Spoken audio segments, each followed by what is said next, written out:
Գերներ սկսում ենք կառավարության հերթական նիստի աշխատանքները,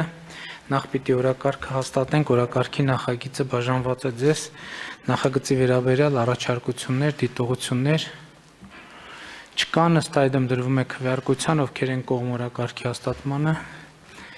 դեմ չունենք, օրակարգը հաստատված է, քննարկում ենք չզեկուցվող հարցերի փաթեթի վերաբերյալ համեցեք։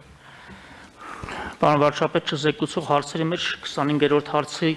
հետ կապված փոքրիկ տեխնիկական շտկման կարիք կա, կխնդրեմ հնարավորություն տալ մինչև ստորագրման ներկայացնելը շտկումը կատարել աշխատակազմի հետ համաձայնեցված է։ Շնորհակալություն։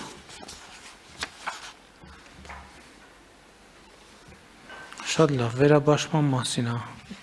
օրենքի նախագիծը, առարկություններ չկան։ Ըստ այդմ չզեկուցվող հարցերի փաթեթը դրվում է քվեարկության, ովքեր են կողմ փաթեթի ընդունմանը, դեմ չունենք, փաթեթը ընդունված է։ Քննարկում ենք զեկուցվող հարցերը, հարգելի գործընկերներ, առաջին հարցով ներկայացնում եմ Հայաստանի Հանրապետության կառավարության 2021-26 թվականների գործունեության ծրագիրը։ Գիտեք, Սահմանադրության 115-րդ հոդվածի 151-րդ հոդվածի համաձայն կառավարությունը իր ձևավորումից հետո 20-օրյա ժամկետում պետք է ազգային ժողովի հաստատմանը ներկայացնի կառավարության գործունեության ծրագիրը եւ ահա հիմա մենք կառավարության նիստում պետք է ընդունենք ծրագիրը, որից հետո մի շաբաթվա սկզբին տեղի կունենա քննարկում ազգային ժողովում։ Իհարկե ազգային ժողովում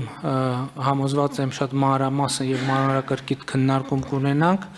Ես այսօր համառոտ կներկայացնեմ ծրագիրը, նախ ուզում եմ ասել, որ ծրագիրը բաղկացած է 6 բաժիններից։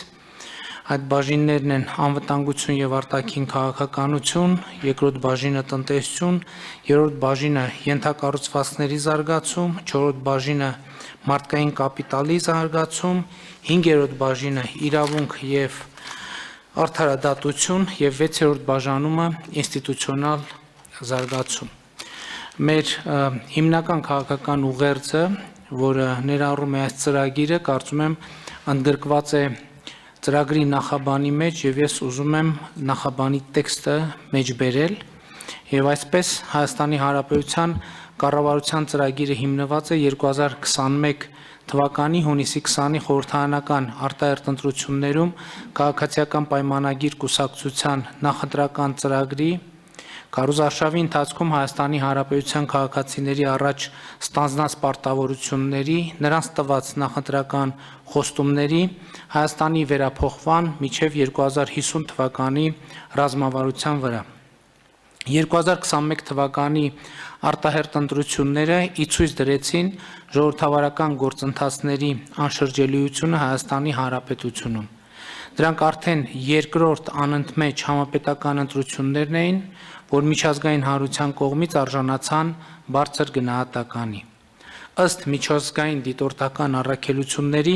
խորհրդարանական արտահերթ ընտրությունները եղել են մրցակցային, հիմնական իրավունքներն ու ազատությունները հարգվել են, ընտրությունները եղել են ազատ, քարոզարշավի իրականացման հնարավորությունները հավասար, ապահովվել է լուսաբանման հավասարության սկզբունքը, ընտրությունները համապատասխանել են ժողովրդավարության սկզբունքներին։ 2021 թվականի հունիսի 20-ի խորհրդարանական արտահերթ ընտրությունները բացառիկ նշանակություն ունեցան նաև հանրային համերաշխության վերականգնման համար։ Դեռևս 2020 թվականի նոյեմբերին սկիզբ առած հանրային եւ քաղաքական հուզումների մթնոլորտը ընտրությունների արդյունքներով հաղթահարվեց։ Այսուհանդերձ Հայաստանի Հանրապետությանը սպառնացող բազմաթիվ արտաքին եւ ներքին մարտահրավերներ մնում են չհաղթահարված։ 2020 թվականի 44-օրյա պատերազմի ծանր հետևանքները էական փոխել են Հայաստանի արտաքին միջավայրը, ոչ միայն սրելով նախկինում գոյություն ունեցած մի շարք մարտահրավերներ, այլև առաջ բերելով նորերը։ Հայաստանի արտաքին անվտանգության, ինքնիշխանության, տարածքային ամբողջականության պաշտպանությունը, Լեռնային Ղարաբաղի հիմնախնդրի արդարացի լուծումը, Հայաստանի շուրջ տարածաշրջանային եւ միջազգային բարենպաստ մթնոլորտ ստեղծելը շարունակում են մնալ առաջնային։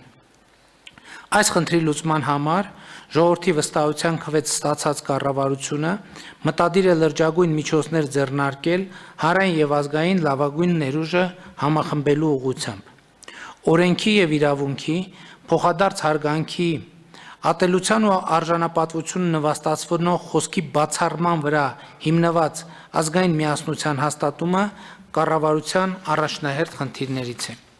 Միաժամանակ ժողովրդավարության թյուր ընկալումը որպես պարարտ հող ամենաթողության եւ անպատժելիության համար լրջագույն սպառնալիքներ է ստեղծում իրավակարգի, հանրային անվտանգության, օրենքի եւ իրավունքի գերակայության համար։ Քաղաքացիական պայմանագիր կուսակցությունը, նրա ձևավորած կառավարությունը Հայաստանում օրենքի եւ իրավունքի դիկտատուրա հաստատելու մանդատ է ստացել ժողովրդից եւ անշեղորեն կյանքի է կոչելու այդ մանդատը։ Հայաստանի եւ տարածաշրջանի համար խաղաղ զարգացման դարաշրջան բացելը այնուամենայնիվ արտահերթ ընտրությունների արդյունքներով ժողովրդի առաջ կառավարության ստանձնած մեծագույն առաքելությունն է։ Կառավարությունը գիտակցում է, որ այս խնդրի լուծումը միայն Հայաստանի Հանրապետությունից չի կախված, այլև տարածաշրջանի մյուս երկրների կեցվածքից եւ ցանկությունից։ Հայաստանի Հանրապետության կառավարությունը ստանձնում է տարածաշրջանի համար խաղաղ զարգացման դարաշրջան բացելու իր բաժին անելիքը եւ պատասխանատվությունը։ Ասա է մեր հիմնական քաղաքական ուղերձը, որը արտահայտված է ծրագրի նախաբանում, բայց այդտեղ առանձնակի ուշադրություն է հրավիրված նաև մեր անվտանգության մարտահրավերներին եւ ծրագրի առաջին բաժինը կոչվում է անվտանգություն եւ արտաքին քաղաքականություն, որտեղ արձանագրվում է, թե որոնք են Հայաստանի Հանրապետության անվտանգության ապահովման առանցքային գործոնները։ Առաջինը որպես այդպիսին նշվում է հայոց արդիականացվող բանակը։ Դուք գիտեք, որ Հայաստանում սկսվել եւ մեծ ծավալով ընթանում է զինված ուժերի բարեփոխման գործընթացը եւ այս առումով իհարկե բանակը բարեփոխված զինված ուժերը պետք է լինեն մեր անվտանգության ապահովման, արտաքին անվտանգության ապահովման հիմնական գործոնը։ Պիտի ընդգծեմ ակտիվ արտաքին քաղաքականությունը որպես անվտանգության ապահովման հաջորդ կարևորային գույն գործոն եւ մենք ընդգծում ենք, որ Հայաստանի Հանրապետությունը պիտի վարի ակտիվ եւ նախաձեռնողական արտաքին քաղաքականություն աշխատելով բոլոր պետությունների եւ միջազգային կազմակերպությունների հետ ունենալ աշխատանքային արդյունավետ հարաբերություններ։ Հայաստանի անվտանգության ապահովման հաջորդ կարևոր գործոնը հայ-ռուսական ռազմավարական դաշինքն է ընդգծված մեր ծրագրում եւ Հայաստանի Հանրապետության անդամակցությունը հավաքական անվտանգության պայմանագրի կազմակերպությանը։ Ես ուզում եմ ուշադրություն հրավիրել, որ մեր ծրագրում որպես անվտանգության ապահովման կարևորագույն գործոն ընդգծվել է տարածաշրջանային կայուն միջավայրի ձևավորումը եւ տարածաշրջանային ենթակառուցվածքների ապաշրջափակումը։ Մենք սա կարևոր նրբություն եւ նորամուծություն է, կարծում եմ, որովհետեւ մենք մեր արտաքին քաղաքական ուղղությունների մեջ առանձնահատուկ տեղ ենք տալիս մեր տարածաշրջանային արտաքին քաղաքականությանը եւ պիտի ընդգծեմ, որ ինչպես նախորդ կառավարության նիստերում առիթ եմ ունեցել ասել, մենք տարածաշրջանի խաղաղության եւ կայունության համար էական ենք համարում թշնամության մթնոլորտի կառավարումը եւ հաղթահարումը մեր տարածաշրջանում եւ տարածաշրջանի խաղաղությունը եւ կայունությունը արձանագրում ենք որպես մեր երկարատև ռազմավարություն։ Հաջորդ գործոնը, որը էական ազդեցություն կարող է ունենալ մեր անվտանգության համակարգում, ԵԱՀԿ Մինսկի խմբի համանախագահությունն է եւ մենք ընդգծում ենք համանախագահության դերը Ղարաբաղյան հիմնախնդրի լուծման եւ Լեռնային Ղարաբաղի վերջնական կարգավիճակի հստակեցման գործում Եվ մեր դիրքորոշումն այն է, որ ԵԱՀԿ Մինսկի խմբի համանախագահության ձևաչափով խաղաղ բանակցային գործընթացի լիարժեք վերականգնումը էական գործոն է տարածաշրջանային կայունության եւ անվտանգության ապահովման իմաստով։ Այս առումով, հարգելի գործընկերներ, ես ուզում եմ ընդգծել, որ կառավարության ծրագիրը ըստ էության որոշակի դիրքավորում է ձևակերպել ԵԱՀԿ Մինսկի խմբի համանախագահների հուլիսի 29-ի հայտարարության նկատմամբ այն առումով, որ մենք մեր ծրագիրը եւ ծրագրային դրույթները ձևակերպել ենք այնպես, որպեսզի այն մաքսիմալ համարժեք լինի Լեռնային Ղարաբաղի հակամարտության կարգավորման բանակցային գործընթացի վերականգնման վերաբերյալ ԵԱՀԿ Մինսկի խմբի համանախագահության կոչերին։ Ես ուզում եմ հիշեցնեմ, որ հուլիսի 29-ի հայտարարության մեջ համանախագահները վերահաստատել են հակամարտության բոլոր մնացած հիմնական հարցերի բանակցված համապարփակ եւ կայուն կարգավորման անհրաժեշտությունը եւ կողմերին կոչ են արել հնարավորինս շուտ վերադառնալ բանակցություններին համանախագահների հովանու ներքո։ Համանախագահները կրկնել են իրենց հովանու ներքո երկկողմ ուղղակի խորհրդակցություններ կազմակերպելու առաջարկը, որպեսզի կողմերը վերանայեն եւ համատեղ համաձայնեցնեն կառուցվածքային օրակարգը բանակցությունների արտացոլելով իրենց առաջնահերթությունները առանց նախապայմանների։ Հետևաբար մենք կառավարության ծրագիրը ձևակերպելիս հաշվի ենք առել այս համանախագահության այս առաջարկը եւ ծրագիրը ձևակերպել ենք այնպես, որպեսզի այն համահունչ լինի բանակցային գործընթացը լիարժեք վերականգնելու համանախագահների կոչին եւ նախապայմաններ չենք առաջադրել եւ ընդհակառակը ամեն ինչ արել ենք, որպեսզի բանակցային պատշաճ միջավայր ձևավորելու համար անհրաժեշտ մեր անելիքները ձևակերպենք եւ բանակցային գործընթացը որևէ կերպ խոչընդոտելու որևէ դրսևորում եւ միտում արտահայտված չլինի կառավարության ծրագրում։ Անվտանգության ապահովման հաջորդ ուղղությունը ազգային անվտանգության մարմինների կայուն համակարգի ձևավորումն է։ Մենք արդեն բավական երկար ժամանակ խոսում ենք նաև ազգային անվտանգության ծառայության եւ ազգային անվտանգության համակարգի բարեփոխումների մասին։ Մեր ծրագիրը եւ պլանը այն է, որ առաջիկայում սահմանապահ զորքերը Հայաստանի Հանրապետության ավելի ու ավելի շատ տեղամասեր կընդունեն Հայաստանի զինված ուժերին, այսինքն սահմանապահ ծառայության պատասխանատվության տարածքները կընդլայնվեն եւ այս առումով սահմանապահ զորքերը պիտի ընդլայնվեն, վերափոխվեն, բարեփոխվեն եւ իմիջայլոց սա նաեւ խաղաղ տարածաշրջանային օրակարգը առաջ մղելու մեր նկատառումը եւ նպատակադրումն է արտահայտում, որովհետեւ ինչպես գիտեք, սովորաբար սահմանապահները ստանձնում են այն տեղամասերի պատասխանատվությունը, որը համարվում է ոչ պատերազմական, այսինքն խաղաղ գոտի։ Նաեւ ուզում եմ մեր ուշադրությունը հրավիրել այն հանգամանքի վրա, որ ինչպես նշել ենք 2050 մինչև 2050 թվականի Հայաստանի վերափոխման ռազմավարության մեջ եւ մենք այս ծրագրում ընդգծել ենք, որ առաջիկա 5 տարիների ընթացքում Հայաստանի Հանրապետությունում կստեղծվի արտաքին հետախուզական ծառայություն։ Շատ կարևոր եմ համարում նաեւ ընդգծել, որ մեզ համար անվտանգության ապահովման կարևորագույն գործոն է տնտեսական զարգացումը եւ սոցիալական կայունությունը։ Այս առումով մենք կարևորում ենք, որ ունենանք զարգացող եւ հարգունակ տնտեսություն, որը կգոյացնի այն ռեսուրսները, որոնք անհրաժեշտ են Հայաստանի եւ Արցախի անվտանգությունը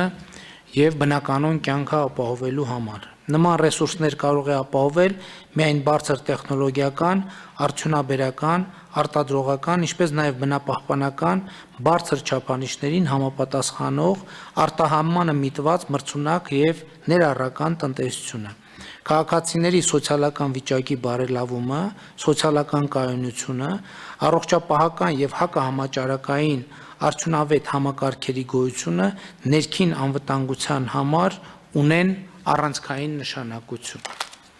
Բուն ծրագրի արդեն մանրամասներին անցնելով ուզում եմ ընդգծել, որ կառավարությունը հետևյալ կոնկրետ տնտեսական պարտավորությունները կամ հանձնառություններն է ստանձնում։ Մինչև 2026 թվականը կառավարության տնտեսական թիրախներն են համախառն ներքին արդյունքի տարեկան միջին աճի նվազագույն մակարդակը 7%, բարենպաստ արտաքին տնտեսական պայմաններում 9%,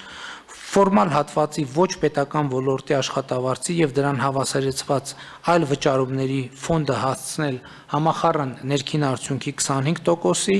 10%-ից ցածր գործազրկության մակարդակ ապահովել։ Միևնույն ժամանակ անդրադառնալով քաղաքացիների սոցիալական ապահովության խնդիրներին մենք հետևյալ թիրախներն ենք մատնանշել նվազագույն կենսաթոշակի եւ կենսաթոշակի միջին չափերը հավասարեցնել համապատասխանաբար պարենային եւ սպառողական զամբյուղների արժեքներին, նվազագույն աշխատավարձը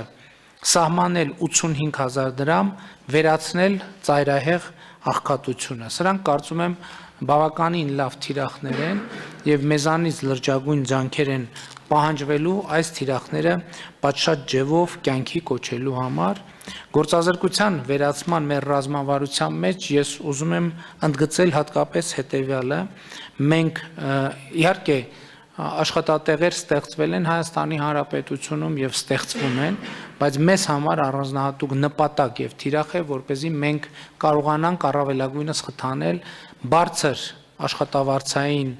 սեգմենտի աշխատատեղերը եւ այս առումով շատ կարեւոր ենք համարում պահպանել եւ արագացնել այն դինամիկան, որը մենք ունենք բարձր տեխնոլոգիաների ոլորտում։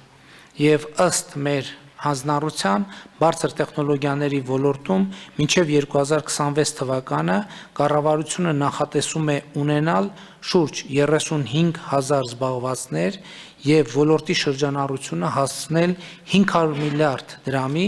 որը կկազմի համախառն ներքին արդյունքի 6-ից 7%-ը։ 2020 թվականի տվյալներով այս ցուցանիշը 4% է։ Այսպիսով Հայաստանում առաջիկա 5 տարիների ընթացքում կստեղծվի բարձր տեխնոլոգիաների ոլորտի շուրջ 16000 աշխատատեղ։ Իհարկե, այստեղ այս ոլորտներում աշխատատեղերի ստեղծման առումով շատ կարևոր է ընդգծել, որ ոչ միայն աշխատատեղ ստեղծելով մենք նկատի ունենք նաև իհարկե աշխատողների ներգրավվածությունը, որովհետև եւ այս առումով պետք է ոչ միայն աշխատատեղեր լինեն, այլև աշխատողներ լինեն։ Ցավոք սրտի Հայաստանի Հանրապետությունում իհարկե այդ խնդրեմ ամբողջ աշխարհում կա, յուրաքանչյուր X պահի Հայաստանի Հանրապետությունում բարձր տեխնոլոգիաների ոլորտում մոտավորապես մի քանի հազար թափուր աշխատատեղ կա եւ այս աշխատատեղերի լրացման առումով երկու ուղղություն եմ ուզում ընդհանրապես բարձր որակավորում պահանջող աշխատուժի ներգրավման առումով երկու ուղղություն եմ հատկապես ուզում ընդգծել։ Առաջինը կրթության ոլորտում մեր միջնաժամկետ եւ երկարաժամկետ բարեփոխումներն են եւ երկրորդը Աշխատիր Հայաստան ծրագրի առավել արդյունավետ իրագործումը եւ խոսքը հետեւյալի մասին, ինչով են տարբերվում այդ երկուսը, կրթական համակարգը մասնագետներ պատրաստվում է ավելի երկար եւ սովորական ցիկլով, իսկ մենք պետք է աշխատատեղերի, աշխատուժի շուկան առավել ակտիվ համալրելու համար պետք է կարողանանք իրագործել վերապատրաստման ծրագրեր, մասնագիտական հմտությունների եւ մասնագիտական վերապատրաստման ծրագրեր եւ մենք 2019 թվականին ընդունել ենք արդեն Աշխատիր Հայաստան ծրագիրը եւ այդ ծրագիրը պետք է առավել ակտիվ կյանքի կոչենք հաջորդ ուղղությունը որի մասին ես ուզում եմ նշել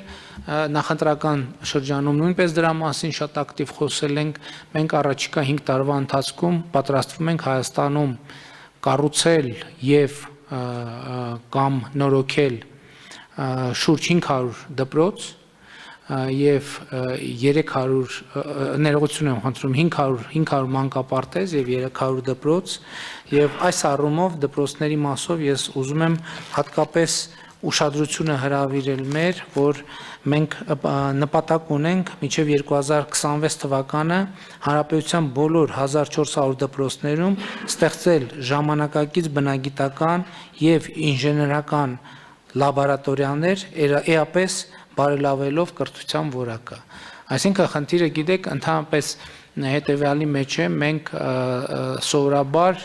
կամ շատ հաճախ դպրոց կամ մանկապարտեզ ասելով հասկանում ենք շենք, որը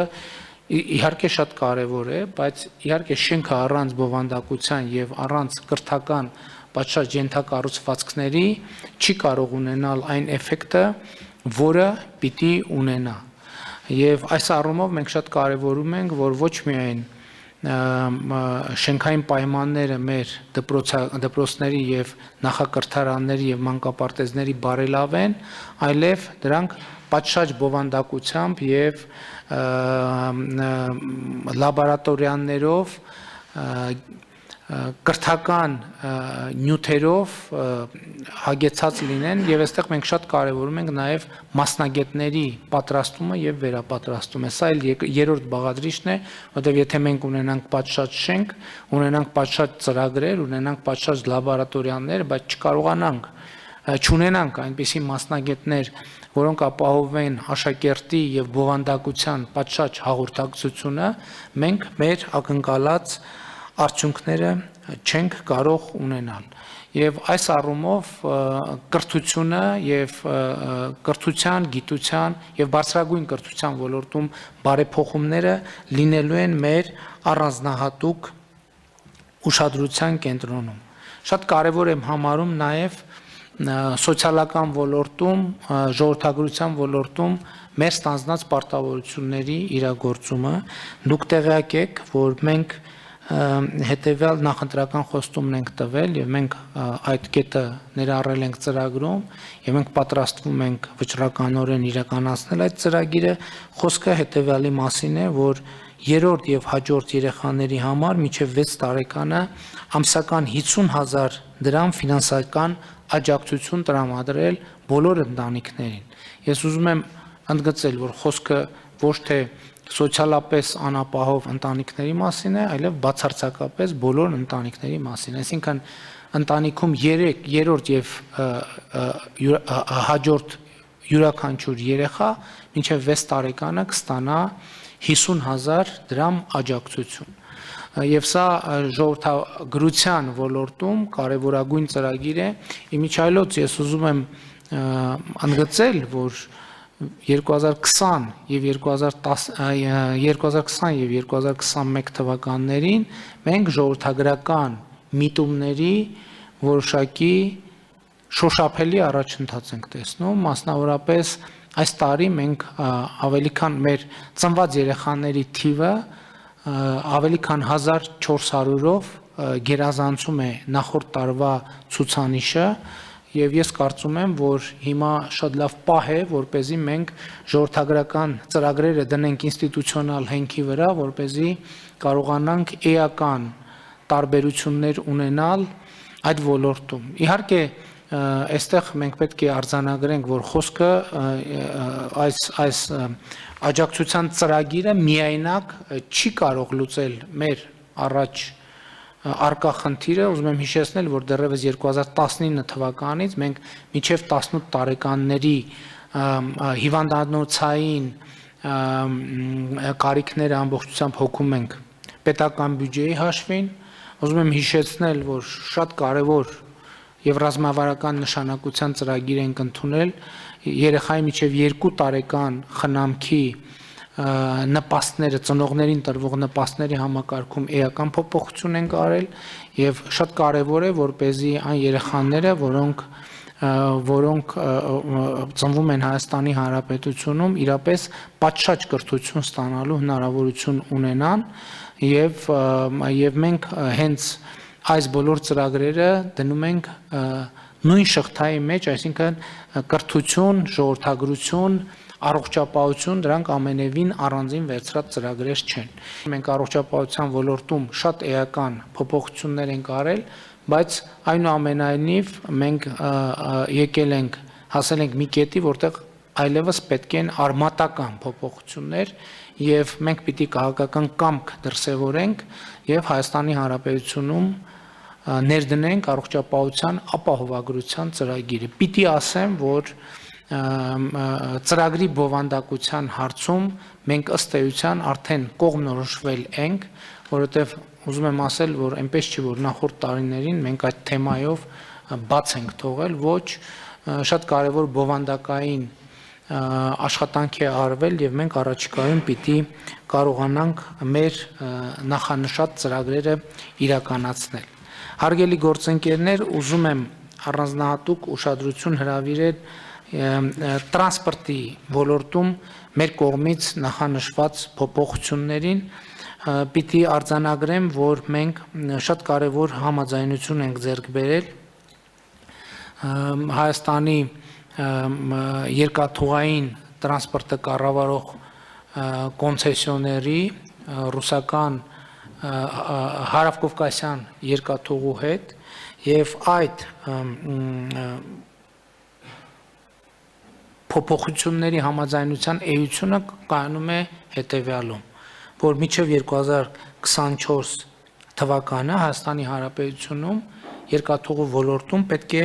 տեղի ունենան շուրջ 39 միլիարդ դրամի ներդրումներ։ Ես ուզում եմ պատկերացնենք այս ծավալը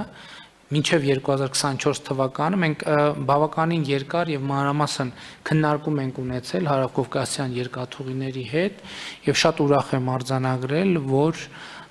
ձեռք է բերվել համաձայնություն եւ մենք կարող ենք ակնկալել, որ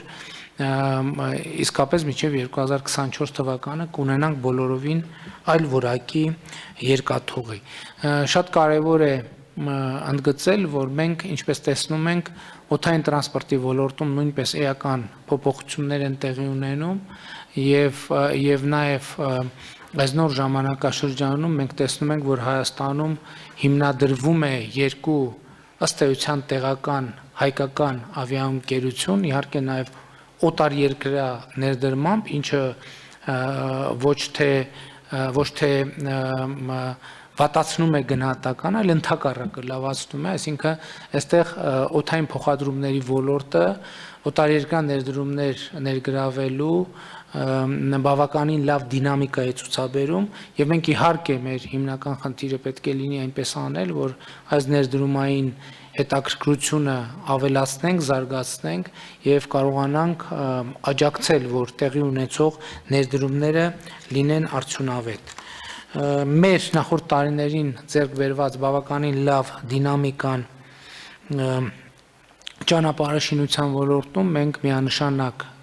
ոչ միայն կպահպանենք, այլև կավելացնենք, նախ սովորական ընթացակարգերով մենք տարեկան 500 կիլոմետր վերանորոգված ճանապարհի նշաձողը անպայման կպահպանենք, միևնույն ժամանակ ռազմավարական նշանակության ծրագիր ենք սկսում իրականացնել հյուսիս-հարավ ճանապարհային միջանցքի ներդրումային ծրագրի շրջանակներում մենք առաջիկայում պիտի սկսենք Սիսիան-Քաջարյան 60 կիլոմետրանոց հատվածի 60 կիլոմետր հատվածի շինարարությունը եւ նաեւ հիմա լավ դինամիկայով տեղի է ունենում Թալին-Լանջիկ-Գյումրի հատվածի շինարարությունը, նաեւ մեր ուշադրության կենտրոնում է լինելու Աշտարակ-Թալին հատվածի շինարարությունը եւ սա շատ կարեւոր ենթակառուցվածքային ծրագիր է։ Մի հանգամանքի վրա եմ ուզում մեր ուշադրությունը հրավիրել, շատ կարևոր է արձանագրել, որ այս ծրագրերը բոլորս ենք հասկանում, որ ահռելի ֆինանսական միջոցներ են պահանջում եւ կարևոր հարց է թե ինչպես եւ որտեղից ենք մենք ներգրավելու այդ միջոցները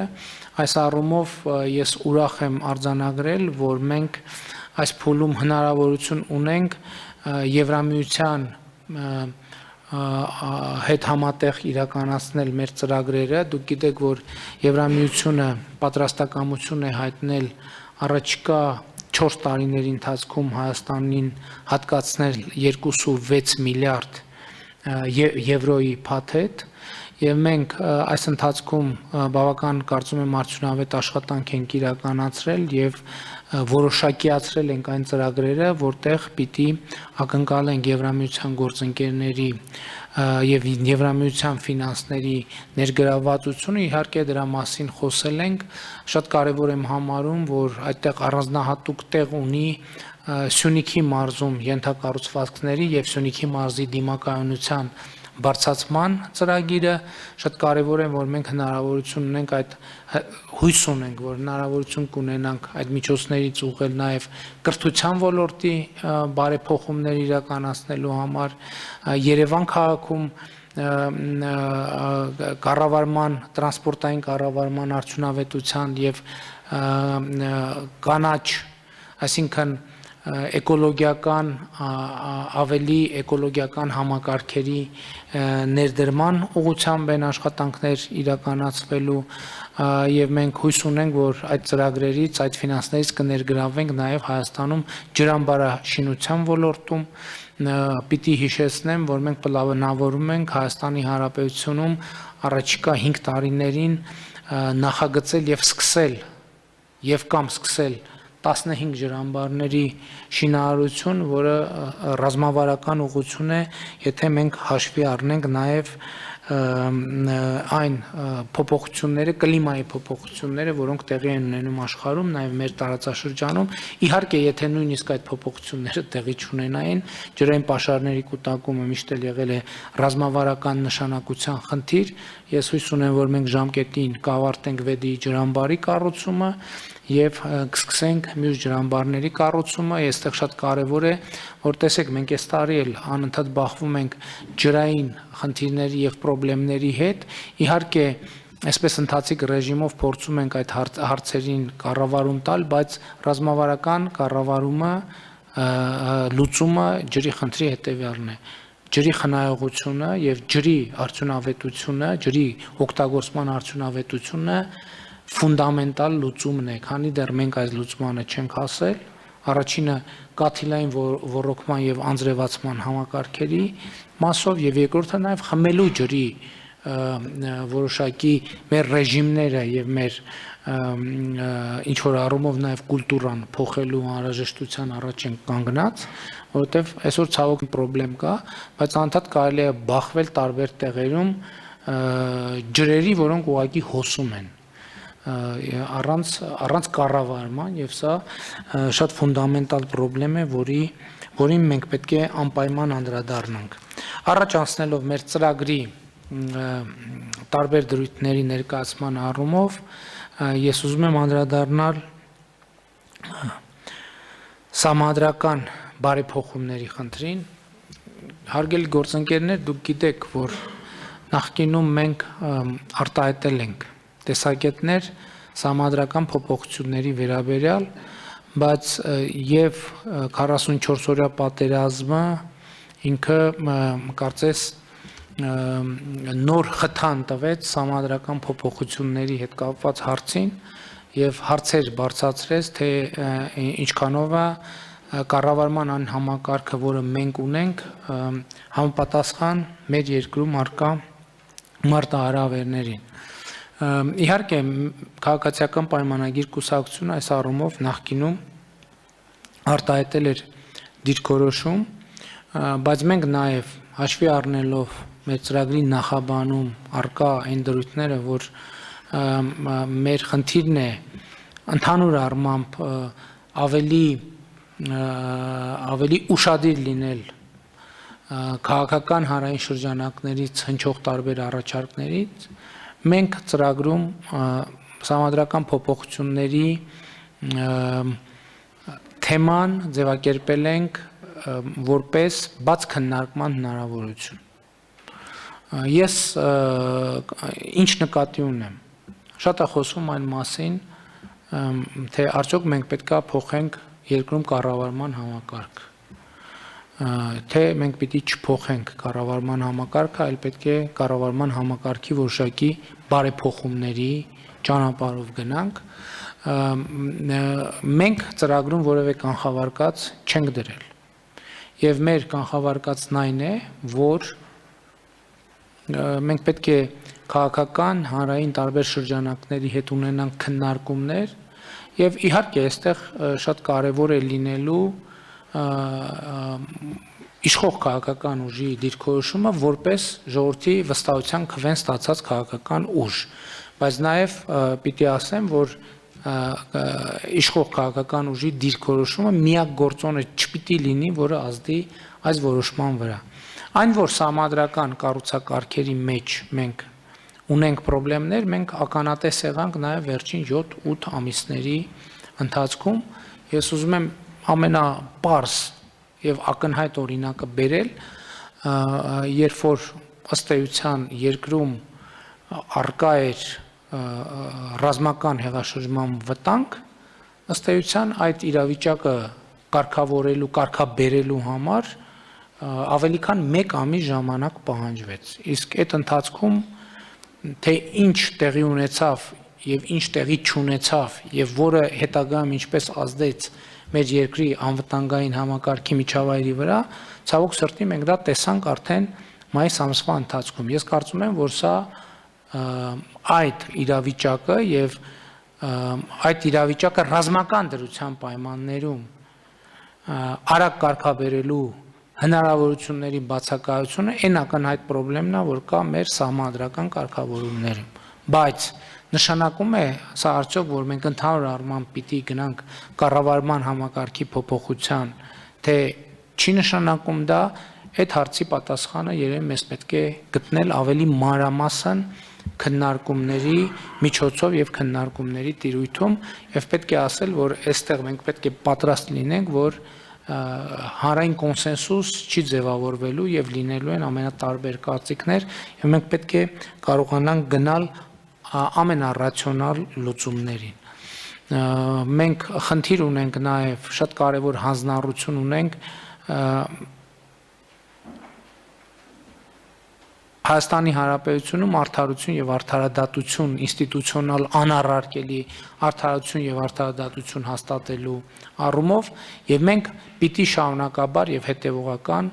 շարունակենք այս ճանապարհը, ընդ որում ես կարծում եմ իհարկե շատ հարցեր լուծելու համար բավականին արդյունավետ գործիք կարող է լինել համադրական փոփոխությունները, բայց ես չեմ կարծում, թե մենք պիտի սպասենք որևէ օր, որևէ ժամ դատաիրավական համակարգի բարեփոխումներին եւ հետեւաբար դա մեր անելիքն է այսօր եւ կարճաժամկետ եւ միջնաժամկետ եւ երկարաժամկետ։ Ես ուզում եմ ելի ընդգծել, որն է մեր նպատակադրումը դատաիրավական համակարգի փոփոխություններում։ Մեր կարևոր նպատակադրումը հետեւյալն է, որ ի վերջո Հայաստանի Հանրապետությունում ձևավորվի դատական վճիռների եւ որոշումների նկատմամբ հանրային վստահություն, որովհետև ցավոք սրտի մենք այդտեղ խնդիր ունենք եւ մեր նպատակադրումը հետեւյալն է, որ երբ որ դատարանը, որևէ դատարան, որևէ որոշում է կայացնում, ոչ թե հանրային քննարկումը լինի այն թե այս ինչպես եղավ, ոնց եղավ, ամենատարբեր տեսություններ կառուցվեն այդ իրականության շուրջ, այլ լինի հստակ պարզապես դիրքավորում հետևյալ տրամաբանության, որ դատանը որոշել է, որոշումը ուժի մեջ է մտել եւ հետեւաբար մենք այն պետք է ընդունենք ի գիտություն եւ ընդունենք այդ որոշման եւ որոշումների անառարկելիություն, իհարկե այն փուլում, երբ որ դրանք այլևս դառնում են անառարկելի։ Ես նկատի ունեմ, որ մենք մեր նպատակադրումը պետք է լինի, որ բոլորը հանրության բոլոր շերտերը ի վերջո վստահությամբ տոգորվեն դատական որոշումների նկատմամբ։ Եվ շատ կարևոր մենք հատված ունենք կառավարության ծրագրում, որը վերնագրված է ռազմավարական պլանավորում եւ քաղաքականությունների մշակում, մենք դեռևս 2020 թվականի մեկնարկին ազդարարեցինք ռազմավարական կառավարման անցնելու անհրաժեշտությունը, որն էր դրա էությունը հետեւյալն էր, որ մեր բոլոր որոշումները պետք է բխեն մեր ռազմավարական փաստաթղթերին եւ ծառայեն այդ փաստաթղթերում արձանագրված նպատակադրումներին։ Եվ հետեւաբար մեր խնդիրն է յուրաքանչյուր որոշում, որ կայացվում է այս դահլիճում, կայացված որոշումները ունենան տեսանելի եւ բացատրելի կապ